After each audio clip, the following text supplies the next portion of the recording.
Hi everybody, welcome to my YouTube channel Dr. Srinivas Medical Concepts and my FB page Dr. Srinivas Concepts. This is Dr. Srinivas, neurologist from Andhra Pradesh, India. I am also the medical author of the book Focused Neurology. Today we are going to talk about a very important topic, bulbar palsy, pseudobulbar palsy, gag reflex and jaw jerk. So basically we would talk about the differences between the bulbar palsy and pseudobulbar palsy. Bulbar palsy or pseudobulbar palsy indicates that the bulb is involved, that is basically 9th, 10th, 11th, 12th nerves in the medulla oblongata is involved. Bulb is nothing but medulla oblongata. So bulbar palsy and pseudobulbar palsy, they imply that either the bulb is affected directly or indirectly. But what are the symptoms they have in common? Bulbar palsy versus pseudobulbar palsy. The symptoms they have in common are dysarthria, difficulty in articulating. They have dysphagia, difficulty in swallowing. Because of the 10th nerve involvement, they'll have dysphagia. And generally they go on and on. It's a long duration. So we have basically bulbar palsy and pseudobulbar palsy, which affects the bulb, that is the medulla oblongata. But what exactly is this progressive bulbar palsy and what is this pseudobulbar palsy? Progressive bulbar palsy is a progressive degeneration of motor neurons of medulla, that is 9th, 10th, 11th and 12th nerves. But then they may ascend eventually to involve the motor nuclei of the 5th and 7th nerves in the pons. So basically it is the involvement predominantly of medulla oblongata 9, 10, 11, 12, and then it may eventually involve the pons affecting the 5th and 7th nucleus.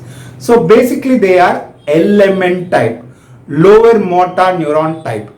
That is the cranial part, that is the motor part of the cranial nerves. 9, 10, 11, 12 and 5, 7 are affected. So it is basically LMN weakness. The causes which affect the motor part of the cranial nerves of 9, 10, 11, 12 in the medulla oblongata and 5, 7 in the pons per se are bulbar ALS, amyotrophic lateral sclerosis, affects both upper motor neurons and lower motor neurons. If it selectively affects the lower motor neurons of the bulb, it can cause progressive bulbar palsy like bulbar amyotrophic lateral sclerosis. Poliomyelitis, a viral infection which can selectively affect the motor part of the cranial nerve nuclei. We are all familiar with the polio virus affecting the anterior horn cells of the spinal cord, causing paralytic polio, especially of the legs. We also have the polio virus affecting only the motor part of the cranial nerve nuclei, called as the bulbar paralytic poliomyelitis. Then sometimes the slow viral disease, the prion disease, Creutzfeldt-Jakob disease also can present as progressive bulbar palsy affecting the medulla oblongata nerves. The differential diagnosis usually are myasthenia gravis, a neuromuscular junction of the skeletal muscle disorder. So they usually affect the eyes, ocular as well as the bulbar muscles. So we should always consider myasthenia gravis in the differential diagnosis, Guillain-Barré syndrome, the peripheral neuropathy, which is a pure motor neuropathy. Then we can have all kinds of muscular dystrophies, oculopharyngeal muscular dystrophy. You can have diphtheria, which can affect the bulbar muscles, tetanus, rabies, Whipple's disease. All these can affect the bulbar muscles. So this is an overview of the progressive bulbar palsy. But what is pseudobulbar palsy? As the name implies, pseudo means false. Bulbar palsy means medulla oblongata is involved. So pseudobulbar palsy indicates that it is a false type of bulbar involvement.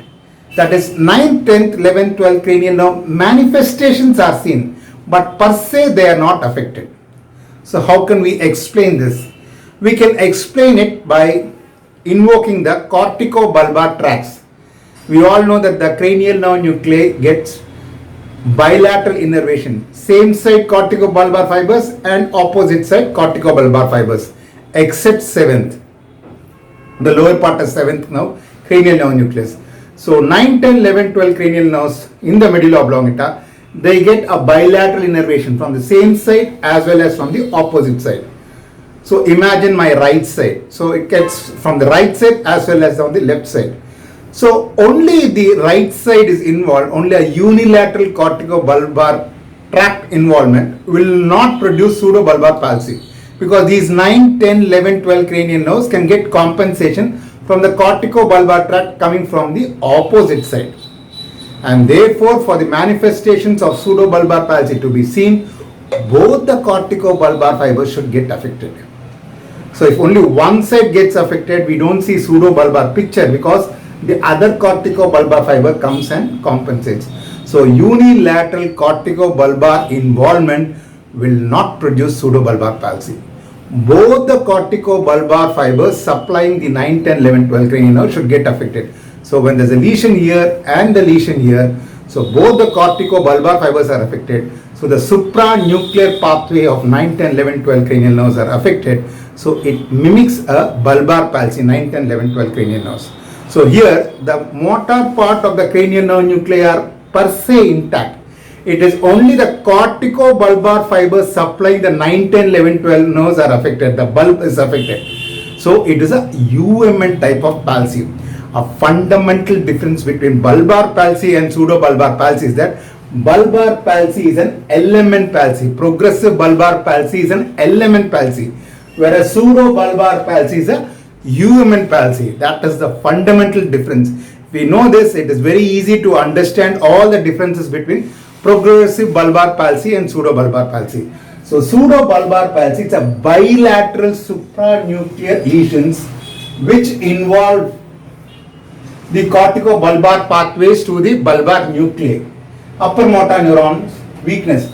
Because of bilateral supranuclear innervation, unilateral lesions do not produce pseudobulbar palsy. The cause is that both the corticobulbar fibers should get affected. So usual causes are multiple cerebral infarctions, multiple sclerosis. These are the usual causes of pseudobulbar palsy. Right. So this is an overview of bulbar palsy and pseudobulbar palsy. But what are all the differences between bulbar palsy and pseudobulbar palsy? If we go systematically, we can understand all the differences between bulbar palsy and pseudobulbar palsy. In bulbar palsy, the lesion is the bulbar nuclei involvement per se. The motor part of the cranial nerve nuclei per se are involved. That is, it is an element type. The 9, 10, 11, 12 cranial nerves of the medulla oblongata, that is the bulb is involved. Bulb means medulla oblongata. But eventually it may progress to pons and involve the 5 and 7. That's why in a bulbar palsy, or if we take the pseudobulbar palsy, when the lesion is above pons, that is above 5th, the jaw jerk is brisk. I'll talk about it later. So here the bulbar nuclei per se are involved, that is 9, 10, 11, 12, eventually affecting the 5th and 7th nucleus in the pons. So it is an element type of palsy.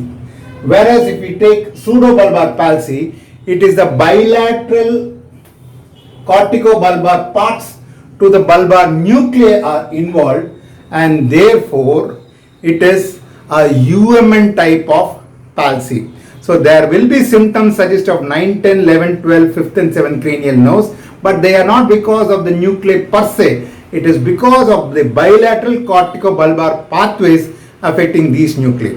Sometimes you can have an additional basal ganglia involvement also in pseudobulbar palsy.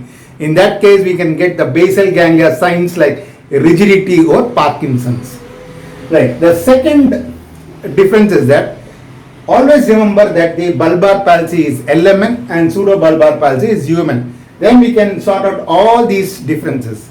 The second difference is the tongue tone. As in a UMN and LMN lesion, it is flaccid, and UMN lesion, it is spastic. Likewise, in bulbar palsy, the tone of the tongue is flaccid, whereas pseudobulbar palsy, since it's a UMN type, the tone of the tongue is spastic.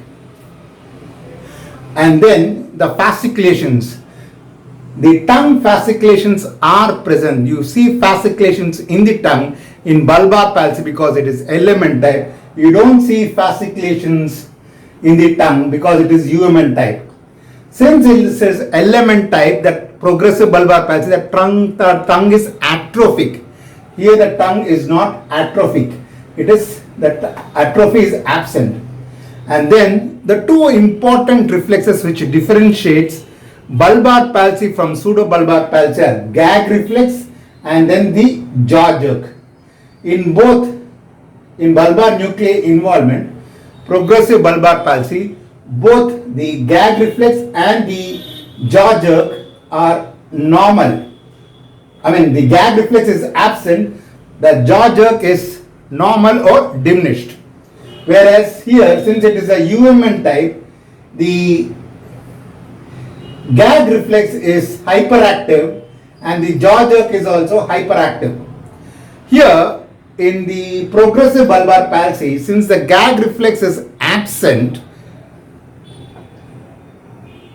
there is a tendency to choke. Gag reflex is a protective defensive mechanism. Unknowingly, or when we eat, sometimes the food may enter into the respiratory passages and therefore we immediately gag. We say, oh, and then we try to vomit it out. This is gag reflex. It's a protective mechanism. It does not allow the food to enter into the respiratory passages. And therefore, when the gag reflex is absent, because it's an element type, the 10th and 9th and 10th nerve are involved, there's a more tendency to be choked. Whereas in pseudobulbar palsy, since it is UMN type, the gag reflex is hyperactive. Since it is hyperactive, there's a lesser tendency to choke. So let's see what exactly is gag reflex. We need to know the pathway of gag reflex to understand the differences of gag reflex in progressive bulbar palsy and pseudobulbar palsy.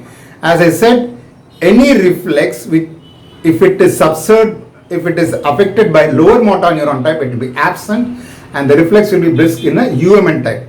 So gag reflex and jaw jerk are either normal or diminished, whereas in pseudobulbar palsy they are exaggerated.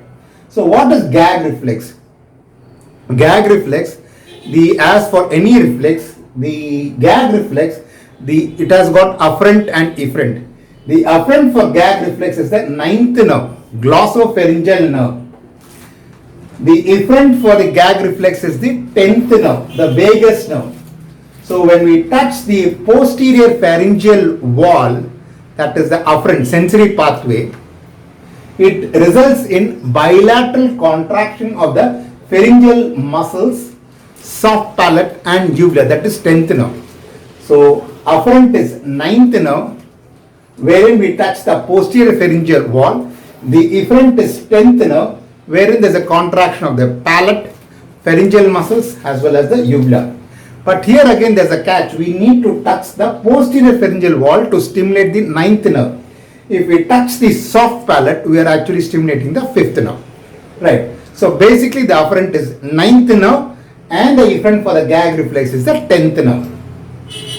So what happens if there is a 9th nerve involvement? As I said, in progressive bulbar palsy, 9, 10, 11, 12 cranial nerves are affected. So if 9th nerve is involved, that is the glossopharyngeal nerve is involved, the sensory part, that is the posterior 1/3 of the tongue and the pharyngeal walls, the sensations are affected. So when the sensations are affected, the afferent pathway is affected, so gag reflex is absent. So when 9th nerve is affected, the gag reflex is absent. Likewise, if 10th nerve is affected, 10th nerve is the efferent for the gag reflex. So 10th nerve is vagus nerve, which is motor for the gag reflex. So if 10th nerve is affected, there is absent palatal movement and there is deviation of the uvula to the opposite side. the healthy one contracts, and therefore the uvula is deviated towards the opposite side. So if ninth nerve afferent is affected or 10th nerve efferent is affected, the gag reflex will be absent in bulbar palsy.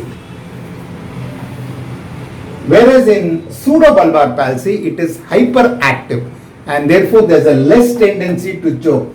Since gag reflex is absent, sometimes they may aspirate. The food may enter into the respiratory passages and they can develop aspiration pneumonia. So mortality will be very high in bulbar palsy as compared to the pseudobulbar palsy, because this protective defensive reflex is absent in bulbar palsy. The next is jaw jerk. The jaw jerk in an LMN palsy, the bulbar palsy, either it is slightly diminished or normal. But in a UMN lesion, like other reflexes, pseudobulbar palsy, the jaw jerk is present and it is hyperactive. The jaw jerk is present and hyperactive. So in LMN lesion, the reflexes are absent. In a UMN lesion, the reflexes are brisk. It also follows the same rule. So in progressive bulbar palsy, which is LMN type, the jaw jerk is either slightly diminished or normal, whereas in a UMN lesion, that is pseudobulbar palsy, the jaw jerk is brisk and exaggerated. Again, we need to understand the pathway for jaw jerk.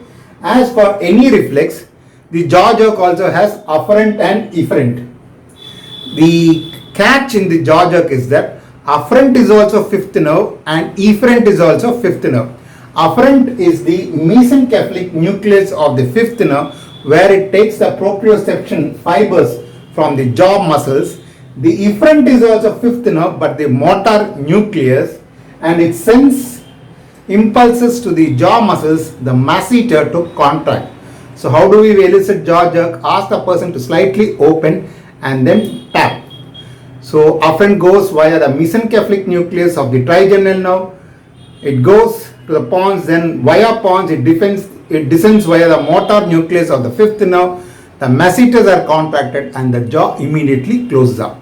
So this is jaw jerk. So jaw jerk is normal or mildly diminished in progressive bulbar palsy, which is LMN type, whereas jaw jerk is brisk in pseudobulbar palsy, which is UMN type. So the jaw jerk plays a very important role in differentiating bulbar palsy and pseudobulbar palsy. As you can see, the jaw jerk, the afferent and efferent is fifth nerve. So as long as the fifth nerve is intact, the reflex is normal. But when the pathway subserving the fifth nerve is affected, it becomes UMN and therefore the reflex becomes brisk. In other words, any lesion above the fifth nucleus in the pons, if both the corticobulbar pathways are affected, the reflex becomes brisk. So it is a very important point to differentiate bulbar palsy from pseudobulbar palsy. Bulbar palsy 9, 10, 11, 12 of cranial nerves and 5th and 7th of the pons. So it is motor part of the cranial nerve nuclei per se. But when the corticobulbar pathway supplying the fifth nerve, that is in the pons, is affected bilaterally, it becomes a UMN type, so jaw jerk becomes brisk. So very important. In bulbar palsy, both the gag reflex and the jaw jerk are absent or diminished, whereas gag reflex and jaw jerk in a pseudobulbar palsy, it is exaggerated and very brisk. So gag reflex is absent and therefore there is a more tendency to choke in progressive bulbar palsy, LMN type. So they have more chances of developing aspiration pneumonia as compared to pseudobulbar palsy, where since the gag reflex is brisk, they have a lesser tendency to choke. Very important point. So bulbar palsy is going to have a very, very bad prognosis as compared to pseudobulbar palsy. Then the frontal release signs are absent because only the medulla oblongata and pons are involved in bulbar palsy. It has got nothing to do with the cortex. Whereas pseudobulbar pathways, in pseudobulbar palsy, the corticobulbar pathways are affected bilaterally and therefore the cortex also gets affected. So you can have frontal release signs like snout reflex, suck reflex, they also will be present. So the frontal release signs will be absent in bulbar palsy, they will be present in pseudobulbar palsy. Then we have pseudobulbar effect, that is emotional incontinence. Again, as I said, bulbar palsy is limited to only the bulb, medulla oblongata and pons. So it does not produce emotional incontinence or frontal release signs. Whereas in pseudobulbar palsy, since the corticobulbar fiber supplying the bulb is affected, they'll have associated cortical signs like frontal release signs, emotional incontinence. What is emotional incontinence? They will react inappropriately. They may keep on laughing or they may keep on crying inappropriate to the situation. This is known as emotional incontinence. So this is present in pseudobulbar palsy but not in bulbar palsy. Alright. So now having known, let's see what are the conditions which cause bulbar palsy. As I said, bulbar palsy, ALS, amyotrophic lateral sclerosis, motor neuron disease. There are basically bulbar palsy, pseudobulbar palsy, progressive muscular atrophy, primary lateral sclerosis, both combined together we call it as ALS, amyotrophic lateral sclerosis. So a pure bulbar palsy of ALS selectively affects only the bulb muscles. Eventually they may develop pseudobulbar palsy. But if it is confined to bulbar palsy, the prognosis is going to be bad. So bulbar ALS is one of the conditions which causes bulbar palsy. Second is paralytic poliomyelitis. Poliomyelitis affects the spinal cord. So polio virus affecting the bulbar polio. The conditions causing the pseudobulbar palsy are multiple cerebral infarcts and then multiple sclerosis, encephalitis. And then, as I said, here the gag reflex is absent. Gag reflex is a very protective, defensive reflex. So as long as the gag reflex is intact, as long as we are conscious, if we are not sedated, not drowsy, not in a sleepy state, and as long as the gag reflex is intact, the food cannot enter into the respiratory passages. Even by chance, if it enters into the respiratory passages, we immediately cough or we have a feeling of vomiting and immediately it is expelled out. So gag reflex is such a protective reflex which protects our airways from the food entering into it, though they have a common passage. So as long as the gag reflex is intact, the food cannot enter. But the moment this defense mechanism is gone, like in bulbar palsy where 9th and 10th nerves are affected, the food may enter into the lungs, causing aspiration pneumonia. So death occurs very early in bulbar palsy. In pseudobulbar palsy also there could be aspiration, but it is a late occurrence. So these are all the important points by which we can differentiate progressive bulbar palsy and pseudobulbar palsy. And we need to know about the gag reflex, which is such a defensive protective mechanism and reflex which protects us from getting aspiration pneumonia. And the jaw jerk is also very important, because with jaw jerk only we can confidently differentiate whether it is pseudobulbar palsy or bulbar palsy. In pseudobulbar palsy, jaw jerk gets exaggerated because a UMN type, it's a UMN type, the UMN or the fifth nerve are affected. But an important point in jaw jerk, unlike other reflexes, that afferent is also fifth nerve, efferent is also fifth nerve. Afferent is mesencephalic nucleus of the fifth nerve, efferent is motor nucleus of the fifth nerve, which causes the masseter to contract, which is one of the strongest muscles in the body and closes the jaw. So if we go systematically and differentiate all these conditions, we'll be able to diagnose whether it is bulbar palsy or progressive bulbar palsy or pseudobulbar palsy. I hope you have enjoyed listening to my lecture as much as I enjoyed delivering it. If you have any suggestions or comments, you can post onto my YouTube channel. But don't forget to like and subscribe my YouTube channel, Dr. Srinivas Medical Concepts, and my FB page, Dr. Srinivas Concepts. Thank you. Bye.